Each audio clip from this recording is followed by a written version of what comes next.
कैसे पैदा हुए 102 कौरव?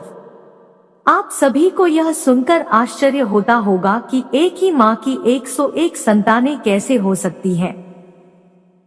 माता गांधारी एवं धृतराष्ट्र की 101 संतानें थी, जिन्हें महाभारत काल में कौरव कहा जाता था। जाने इसके पीछे का पूरा रहस्य।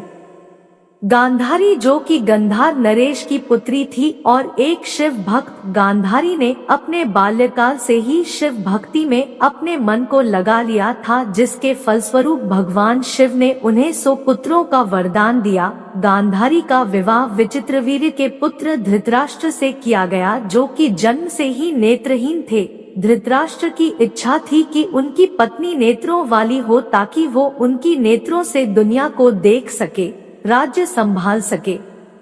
लेकिन जैसे ही गांधारी को विवाह प्रस्ताव मिला, उसने अपने पतिधर्म को सर्वोपरि रख विवाह के पूर्व ही अपनी आंखों पर जीवन भर के लिए पट्टी बांधने की प्रतिज्ञा ले ली, जिससे धृतराष्ट्र बहुत क्रोधित हो उठे, क्योंकि इस कारण धृतराष्ट्र को हस्तिनापुर का राजा नहीं बनाया गया और पांडु का राज तिलक किया गया।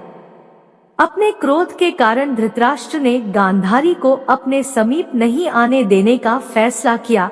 यह जानने के बाद शकुनी, जो कि गांधारी का भाई था, उसने धृतराष्ट्र को शिव जी के वरदान के बारे में बताया और कहा, आपका पुत्र ही आपके स्वप्नों को पूरा करेगा और अपने 99 भाइयों के होते वो कभी परास्त नहीं हो सकेगा। यह सुन महत्वाकांक्षी धृतराष्ट्र को अपनी इच्छा पूरी करने का एक रास्ता नजर आया।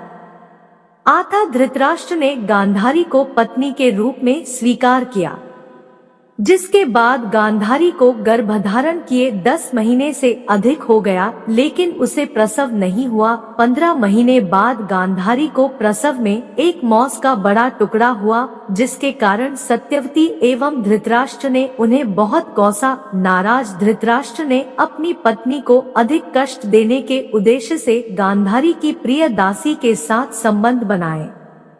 उसी वक्त महर्षि वेदव्यास हस्तिनापुर पहुँचे और उन्होंने बताया कि किसी स्त्री के गर्भ से 100 पुत्रों का जन्म होना नामुमकिन है, लेकिन शिव का वरदान व्यर्थ नहीं होता था। यह मांस का टुकड़ा नहीं, बल्कि इसमें गांधारी के 101 संतानों के बीज हैं। गांधारी ने वरदान में भगवान से एक पुत्री की भी कामना की थी, इस प्रकार उन्हें 101 संतानों का सौभाग्य प्राप्त है। इसके बाद महर्षि वेद व्यास ने 101 मटकों में गर्भ की तरह वातावरण निर्मित किया।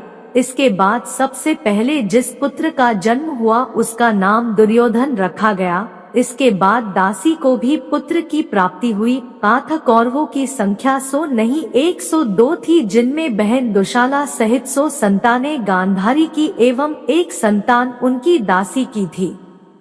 यह था कौरवों के जन्म से जुड़ा सच। महाभारत का युद्ध धर्म की रक्षा के लिए लड़ा गया था, जिसमें कौरव अधर्मी एवं पांडव धर्मी थे। इस महाभारत के रचयिता महर्षि वेदव्यास थे। उनके बोलने पर महाभारत को स्वयं गणपति जी ने लिखा था एवं इस महाभारत के सूत्रधार स्वयं श्री कृष्ण थे, जिन्होंने धर्म की इस लड़ाई में पांडवों का मार्गदर्शन किया था।